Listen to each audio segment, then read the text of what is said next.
Hello adults, class 12 chapter 2 self and personality में हम समझने की कोशिश कर रहे हैं कि हाउ टू अंडरस्टैंड पर्सनालिटी और how to learn personality of someone.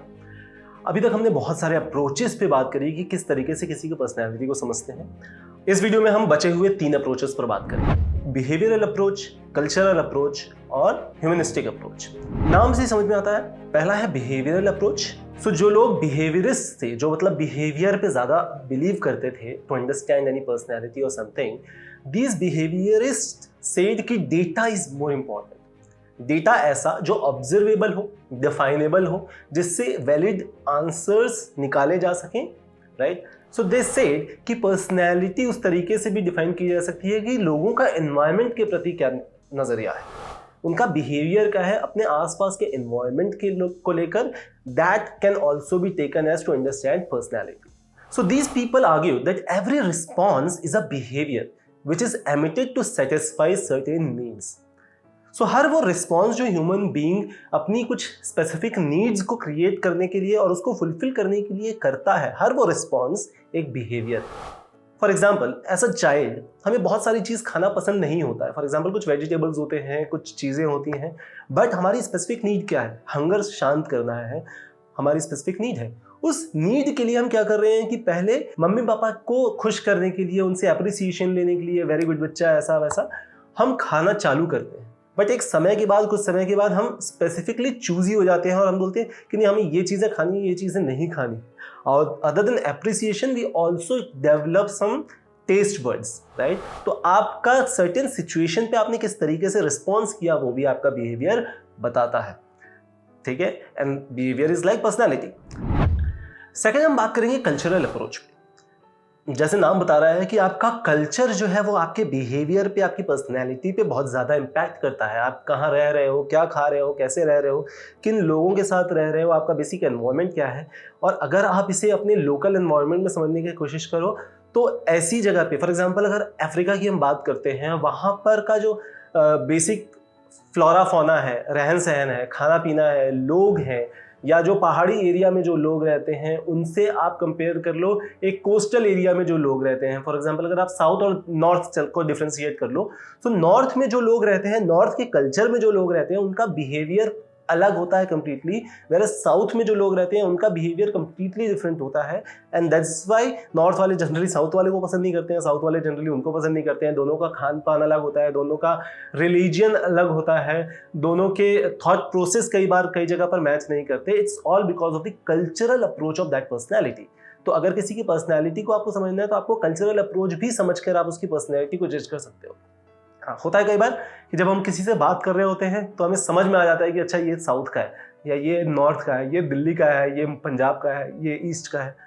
क्योंकि जिस एनवायरनमेंट में आप बड़े होते हो, जिन चीज़ों के साथ आप बड़े होते हो, वो आपकी पर्सनैलिटी को डिफाइन कर देता है। अगर आप गरीब परिवार में पैदा हुए हो और आपने मिडिल क्लास फैमिली देखी है किस तरीके की होती है, स्ट्रगल को देखा है, तो आपकी थॉट प्रोसेस में, आपके सारे डिसीजंस में वो चीज़ इम्पैक्ट आएगी। वेयरएज अगर आप किसी मल्टी मिलियनियर के घर में पैदा हुए हो, आप 50,000 रुपये खर्च करने से पहले सोचोगे नहीं, राइट। आपके लिए प्लेजर सीकिंग ज़्यादा होगा, वेयर एज जो मिडिल क्लास या लोअर मिडिल क्लास के लोग हैं उनके लिए सर्वाइवल मोड ज़्यादा होगा। तो जो आपके डिसीजंस होंगे वो भी उस तरीके पे डिपेंड करेंगे कि आप किस तरीके से बड़े हुए हो, आपका कल्चर क्या है, एनवायरनमेंट क्या है ना।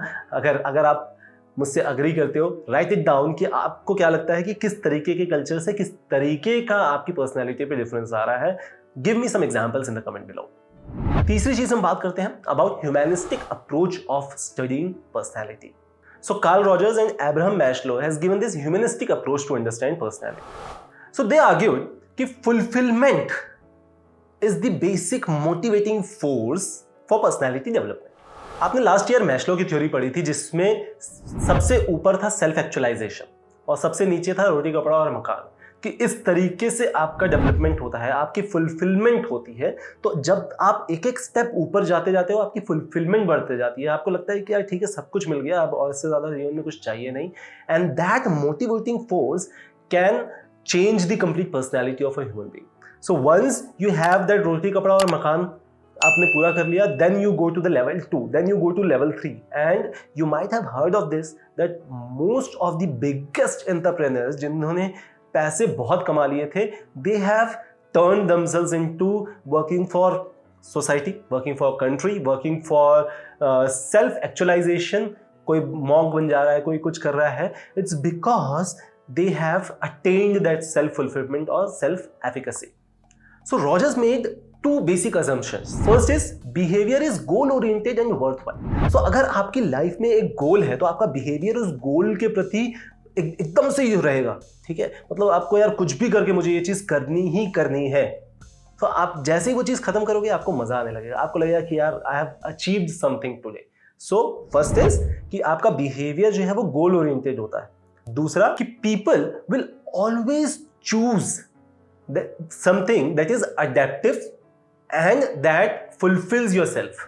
मतलब खुद को अच्छा लगे, मैं उसके हिसाब से अडेप्ट कर जाऊं, हमेशा ऐसा ही ह्यूमन चुनेगा, ठीक है। मतलब यार ये मेरे काम की चीज है तो मैं इस पे कुछ काम करूंगा, अगर ये मेरे फायदे की चीज नहीं है I won't go for it, ठीक है। So this is what Rogers said. So Rogers का मानना था कंप्लीटली कि आपका बिहेवियर या आपकी पर्सनैलिटी जो डेवलप होती है वो आपके सेल्फ से होती है। सो मुझे क्या अच्छा लग रहा है, सेल्फ फुलफिलमेंट क्या होगा, मुझे किस चीज़ में मज़ा आएगा, मेरे लिए क्या है, इट्स ऑल अबाउट सेल्फ। ये रॉजर्स का मानना था। साथ ही साथ में एक और भी बहुत प्यारा सा कॉन्सेप्ट रॉजर्स का था। उन्होंने ये कहा कि ह्यूमन बीइंग का ना एक होता है आइडियल सेल्फ, मतलब यार मुझे ये मेरा आइडियल स्ट्रक्चर है। अब जो भी चीज़ इस आइडियल स्ट्रक्चर तक पहुंचती है कि एक परफेक्ट ह्यूमन बीइंग कैसा होना चाहिए, हर किसी की एक पर्सपेक्टिव होती है। फॉर एग्जाम्पल मेरे लिए अगर मैं अपनी आइडियल सेल्फ बताऊं कि क्या होती है, तो मेरे लिए यार मेरा काम पूरा होना चाहिए समय पर, मैंने जितने काम हाथ में लिए हैं वो होना चाहिए, मुझे वो चीज़ें करनी हैं जिस चीज़ में मुझे मज़ा आता है करने को, rather than that people tell me to do something. मुझे जो चीज़ में मज़ा आता है उस चीज़ में मैं कंप्लीट एफर्ट डाल देता हूँ, ठीक है। That is my ideal self. कि कोई भी ऐसा बंदा जो अपने पैशन को फॉलो कर रहा हो irrespective of all the hindrances in between, that is an ideal self. अब अगर मैं किसी भी तरीके से उस आइडियल सेल्फ तक पहुंच सकता हूं, that will give me a self fulfilment. अगर उससे नीचे है तो मुझे कभी सेल्फ फुलफिलमेंट नहीं आएगा, मुझे हमेशा लगेगा कि यार कुछ तो डिफरेंस है यार, कुछ और करना चाहिए, कुछ इस पे इंप्रूव करना चाहिए, कुछ बढ़ना चाहिए, ठीक है। मैं अपने हर वीडियोस में ये चीज करता हूं कि एक मेरा आइडियल स्ट्रक्चर वीडियो का, ठीक है। तो अगर मुझे ऐसा लगता है कि यार इसमें कुछ तो कमी रह गई है, I put a lot of effort to bring more example, to bring more concepts, to bring more animations, to bring more videos in between videos. ये बिकॉज कि मेरा एक आइडियल स्ट्रक्चर है, वहां तक मुझे किसी भी लेवल पर किसी भी तरीके से पहुंचना है, राइट। सो रॉजर्स ने क्या कहा, रॉजर्स ने ये बोला कि every human being has an ideal self, और अगर उस आइडियल सेल्फ पे वो पहुंच जाता है, उसकी सेल्फ एक्चुअलाइजेशन नीड पूरी होती है, सेल्फ एक्चुअलाइजेशन नीड पूरी होती है, and that is how you can create a behaviour. ये आपका बिहेवियर बन जाता है कि यार यहां तक तो पहुंचना ही पहुंचना, this is my ideal self. ये आइडियल सेल्फ हर बंदे का अलग अलग हो सकता है, और अगर ये पूरा नहीं होगा तो क्या होगा, dissatisfaction, I am not happy यार with what I am doing, ठीक है। जो बेसिक, अगर आपने पीसीएम ले लिया है but you are not good for PCM, आपको पीसीएम पसंद नहीं था, आपको कॉमर्स पसंद था, आपने पीसीएम ले लिया, आपका आइडियल सेल्फ था कॉमर्स, आपने पीसीएम ले लिया, आपको कभी वो खुशी नहीं मिलेगी, आपको सेल्फ एक्चुअलाइजेशन, सेल्फ फुलफिलमेंट नहीं मिल रहा, ठीक है। जब आप जॉब करोगे, जो जॉब सेटिस्फैक्शन रेशियो होता है उसमें हमेशा नीचे रहेगा कि आप अपने मन पसंद का काम नहीं कर रहे हो, not going to the ideal self.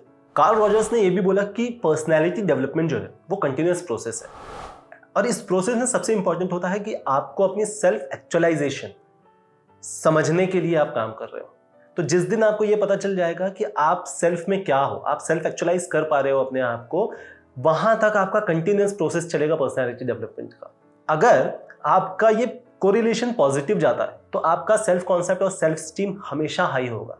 But अगर आप अपने आप को सेल्फ एक्चुअलाइज नहीं कर पा रहे तो ये दोनों चीजें, सेल्फ कॉन्सेप्ट और सेल्फ एस्टीम, हमेशा नीचे होगा। वैलिड है, मेक सेंस, राइट। कि अगर मुझे पता है कि मुझे क्या करना है और मैं उस चीज के लिए काम कर रहा हूं तो मेरा कॉन्फिडेंस इंप्रूव होगा, सेल्फ एस्टीम इंप्रूव होगा, कोई मुझे नकार नहीं पाएगा, कोई मुझे गलत नहीं बोल पाएगा, ठीक है। और अगर इसके अपोजिट है, मैं किसी और के कहने पर कुछ काम कर रहा हूँ, कोई मैंने सब्जेक्ट ले लिया, उसमें फुलफिलमेंट नहीं आ रहा है, मैं अपने आप को एक्चुअलाइज नहीं कर पा रहा हूँ कि what is my true self is, और उसके बाद अगर मैं कोई काम कर रहा हूँ वो कनेक्ट ही नहीं हो पा रहा, तो हमेशा मेरा सेल्फ स्टीम लो रहेगा, कोई कुछ मुझे डांट रहा है तो मुझे सुनना पड़ेगा। So self actualization is very important process when it comes to self esteem and self concept का रियलाइजेशन। इसमें कई सारे साइकोलॉजिस्ट इस कॉन्सेप्ट को यूज करते हैं व्हेन वी काउंसिल पीपल। सो अगर कोई बंदा ऐसा है जो डिप्रेशन में है, ठीक है, 2-3 कारण हो सकते हैं। या तो उसका ब्रेकअप हो गया है, या तो ऐसे कोई भी, या पढ़ाई नहीं हो रही है, जॉब नहीं मिल रही है, whatever it is. So depression का शिकार है। उसे डिप्रेशन से निकालने के लिए, डिप्रेशन का शिकार क्यों है? क्योंकि उसको सेल्फ एक्चुअलाइजेशन नहीं है, उसको पता नहीं है लाइफ में करना क्या था, उसको पता ही नहीं था कि जो लड़की उसे छोड़कर गई वो सही नहीं थी, राइट? तो उसको ये लग रहा है कि यार मेरी वाली बिल्कुल अलग थी बाकी दुनिया से, है ना? तो वो सेल्फ एक्चुअलाइज नहीं कर पा रहा है। सो साइकोलॉजिस्ट क्या करते हैं, they give that particular direction. जैसे रॉजर्स ने क्लाइंट सेंटर्ड अप्रोच बोला, they give them a direction to fulfil that self concept and self efficacy. तो अगर वो बंदे का सेल्फ एक्चुअलाइजेशन हो जाए, उसे एग्जैक्ट पता हो कि यार लाइफ क्यों है, क्या है, कैसे है, इसमें क्या करना चाहिए, मुझे किस तरीके से फुलफिलमेंट मिलेगा, अगर वो बंदे उस तरफ डायरेक्ट हो जाए, उस तरफ काम करने लगे, आराम से वो डिप्रेशन से बाहर आ जाएगा। कुछ मजे की चीजें करने लगे जो जिसमें उसको मजा आ रहा है, जिसमें उसको फुलफिलमेंट मिल रहा है। जैसे ही ये फुलफिलमेंट वाला डोज आना चालू हो जाएगा, उसे लगेगा कि यार आज मैंने कुछ प्रोडक्टिव काम किया है दिन भर में, मेरा टाइम वेस्ट नहीं हुआ, दिस इज समथिंग, यार मुझे एनर्जी मिल रही है, मुझे मजा आ रहा है ये काम करने में। सो साइकोलॉजिस्ट क्या करते हैं, उसको डायरेक्ट करते हैं उस तरफ कि यार आपका सेल्फ एक्चुअलाइजेशन कहां पर है और उसको किस तरीके से पाना है आपको। That creates a positive impact in his self efficacy and self concept. Valid? So Abraham Maslow uncle ने क्या बोला कि यार एक पिरामिड बना दिया, उसमें सबसे नीचे लिख दिया सर्वाइवल नीड्स। सर्वाइवल नीड्स मतलब आपको रहने को मिल जाए, खाने को मिल जाए और सोने को मिल जाए, ठीक है? तो अगर आप यहीं पर अटके हुए हो तो you are not more than an animal. क्योंकि एनिमल का भी, जितने भी जानवर होते हैं उनको यही चाहिए होता है, रोटी कपड़ा मकान। कपड़ा नहीं चाहिए होता, रोटी और मकान बेसिक सेल्फ नीड चाहिए होता है, ठीक है? मतलब रहने की एक जगह चाहिए होती है और खाना चाहिए होता है। अगर आप इतना कर रहे हो तो you are not more than an animal, ठीक है? ऐसे बहुत सारे लोग मिल जाएंगे आपको who are not more than animal. So वो वहीं पर अटके हुए हैं। The basic journey of self starts, the basic journey of personality development starts with your self understanding, self actualisation, ठीक है? तो अगर आपने वो लेवल क्रॉस करके सेल्फ एक्चुअलाइजेशन मोड पर आ गए, तब आपकी जर्नी स्टार्ट होती है। जब आपको पता चल गया कि यार मेरे लाइफ का एक गोल है, मुझे कुछ करना है लाइफ में, ठीक है, तब आपका बेसिक बिहेवियर या पर्सनैलिटी डेवलपमेंट स्टार्ट होता है। सो ये तो ही अप्रोचेस की बात, जहां पर हम किसी की पर्सनैलिटी समझने के लिए ये सारे कॉन्सेप्ट्स यूज कर सकते हैं। But isn't it we talked about some methods, some data structure of personality का, ये तो सारी थियोरेटिकल बात हो गई। पर हम इसको जज कैसे करेंगे कि किसी बंदे की पर्सनैलिटी क्या है? तो there are lot of psychologist जिन्होंने हमें कुछ पर्टिकुलर टूल्स दिए हैं, कुछ पर्टिकुलर कॉन्सेप्ट्स, थ्योरीज दी हैं, जिसको यूज करके हम पर्सनैलिटी को जज कर सकते हैं। थियोरेटिकल तो नहीं कर पाएंगे, राइट? ये हम अगले वीडियो में बात करेंगे। तब तक के लिए बाय बाय।